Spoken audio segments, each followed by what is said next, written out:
Hey everybody, just got some vocabulary strategies for you today. We're going to try and figure out how we can incorporate using vocabulary into the classroom, but do it in ways that will keep our students engaged and prevent them from just going to the back of the glossary or anything like that. Actually getting them to think about what these words actually mean. So I'm going to give you a couple of tools here, and some of you may or may not have heard of these before, but let's get it started. So first of all, why do we do it? So the more our students hear, see, and process the word, the more likely they are to remember and comprehend it. So just like anything in our life, if we see it, hear it, process it more than one time and continuously throughout a unit or throughout our life, we will most likely remember a lot better. So that is the goal when we use vocabulary strategies. Get them to see it early, often, and actually get them to think about what the word means in context. So the first activity I have is I use it more of a preview, but you can use it a couple different ways, but I think it works best as a preview. And really the name of it is called a vocabulary awareness chart, which you can see this is not my idea, like most of the ideas that I'll share with you, that I've either tweaked them from someone else or kind of use something outside of education and incorporated it in. So this is a vocabulary awareness chart. And as you can see, I have some stuff from what I call the modern era, but it's basically just post-World War II. And you have the list of words, and then you have some categories. You have know it, seen it, don't know it, no idea, and then definition, notes, examples, whatever. So here's the way it works. So the student would get this before you've taught any of this, and they would just do a check mark in one of the first three categories. So if they know it, so let's say they know what domestic means, they check that. Let's say they have seen containment, but they're not really sure what it means in this context, and let's say they have no idea what turmoil means. So you can get them to go through that on their own, and then you can decide, it's up to you. I have them actually keep the definition part blank until we go over it together, but you can get them to go ahead and write it in or draw something or whatever. It doesn't matter as long as they're processing the information. So this is a great way to see as a teacher, if I'm about to teach all these things, what do they actually know? And you will actually find out that many of the students think they know some of these and they don't, and then also vice versa. They think they don't know it, and then once you talk about it, they're like, oh yeah, I remember that. So it's a very good preview activity where you can see where you might have to fill in some holes. And something else that you can do that is linked to that, or you can just make it a separate activity, is play the game Pictionary, which many of you have probably played outside of your social studies classroom.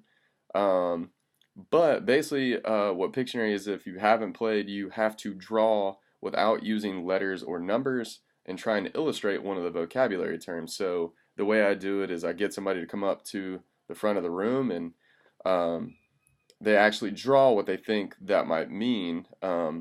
So basically what would happen is they would draw that particular idea, and the students would have to guess. So let's just look at an example together. So let's say we just did the preview activity, and now in order to think a little more deeply, somebody comes up to the board and draws these two things.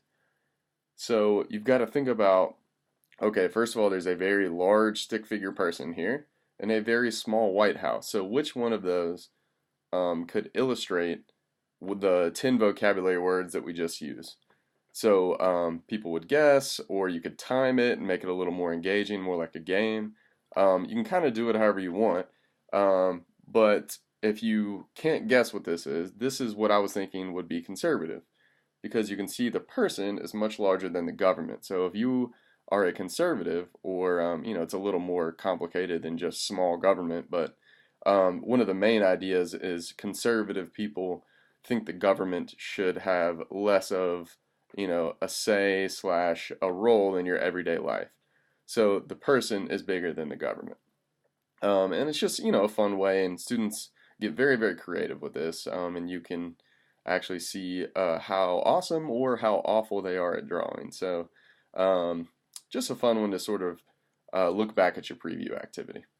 All right, let's keep going. The next one is one of the ones that I stole from somebody else but tweaked a little bit. It's called Vocabulary Duel. What you're going to do is just set up a grid of vocabulary words. You're going to put it up on your board, whether it be just straight up on the board, or if you have a projector screen, or whatever you might have in your classroom. You're going to use swords, fly swatters, flashlights, or whatever you want, whatever they can use to point at something. I'm lucky enough to have swords because I used to teach world history, and somebody gave them to me. And essentially you're going to either define a word or do a word association or whatever, and the first person to point to it gets a point. So let's just take a look at one of the boards. This one is one that I made for kind of Gilded Age time period, turn of the 20th century. So let's just say, for example, let's start it off very simple. You could just say oil, and then that person would point to John D. Rockefeller. Or you could make a bad joke and say, I just had a light bulb moment, and they would point to Thomas Edison. Yeah, sorry about that joke. And then you could go with a more sort of definition, and you could say, this was the leader of the American Federation of Labor, and they would choose Samuel Gompers. So you can do it a variety of different ways. You can make it go faster. You can slow it down a little bit. It's totally up to you. And then here are just some more. I'll just, if you want to pause the screen and take a look at it, here are some other examples. So you could go people, you could go court cases, you could use this in a variety of different ways. But just so I'm not wasting your time, I don't want to go through all these. And then this one's all the way back to the beginning. So if they get mixed up in some of the early stuff, you could do this, right before the milestone, or, whatever you want to do it. It could be at the end of the unit, it could be at the beginning of the unit, whatever you want to do. Okay. And lastly, I've got one called Which One Doesn't Fit, which some of you may have played before, and it's actually a game outside of education as well.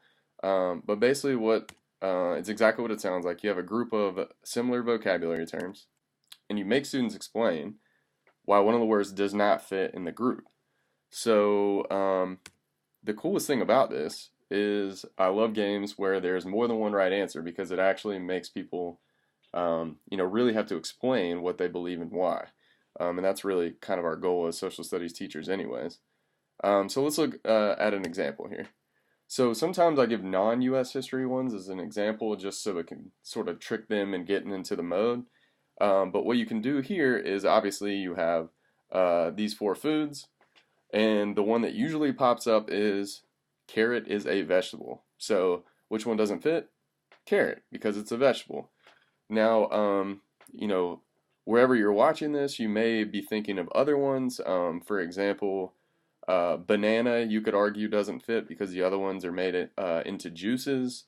So students take this in a very interesting direction with some of the answers that they come up with. But just make sure they keep it elevated. You don't want them to be like, grape doesn't fit because it's the only one that starts with a G. So definitely make sure they give you a good answer that is illustrating their higher order of thinking there. All right, U.S. History 1. So I'll give you a second to kind of think about this. Pause the video if you need to. So obviously there's some that are more obvious than others. Let's say, for example, you could say Frederick Douglass is the only one that was an abolitionist, right? Or Jim Crow is the only one who was a fictional character. So there's a lot of variety of different ways that people can go with this. We have presidents here, so you could say Andrew Johnson doesn't fit because he was actually never elected to be president.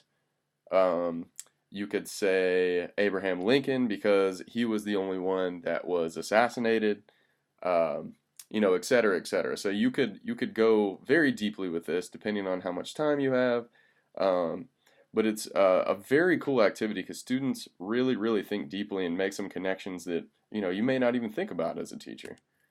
So let's summarize real quick. So you have the vocabulary awareness chart. I use it as a preview activity. I think that makes the most sense, but use it however you want. We added Pictionary in there as well, so you can use that to summarize your awareness chart. You have vocabulary duel, so you don't have to use swords. You can use whatever you want. They can even just use their hands. You have which one doesn't fit, where it works on categorization, but it also works on, get them to really, really think deeply about the words and explain, okay, if you say this one doesn't fit, tell me why. You must explain.